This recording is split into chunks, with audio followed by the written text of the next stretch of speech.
Доколку Македонија сака повисоки приходи, мора да работи на поквалитетно образование, поголема конкуренција кај бизнис заедницата и енергетска ефикасност. Ова е пораката од Светска банка која беше испратена на денешната презентација на извештајот како земјите од Европа и Централна Азија да стигнат од среден до висок приход. Главниот економист на Светска банка за Европа и Централна Азија оценува дека планот на владата за зголемување на приходите по глава на жител ќе зависи од стапката на раст, а растот на продуктивноста ќе биде клучен и за тоа колку години би ни биле потребни за да го достигнеме просекот на ЕУ во приходи по глава на жител.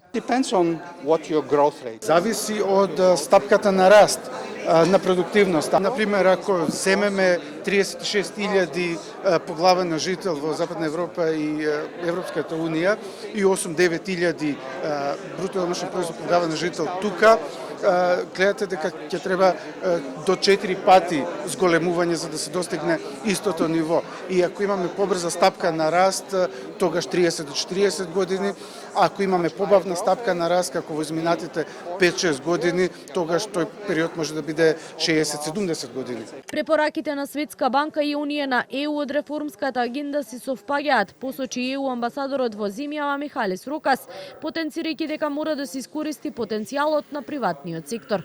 Патот кој мора да се изоди е долг, но вели има посветеност да се оди брзо напред во владење на правото и реформи во јавната администрација. We need to unleash the private sector potential.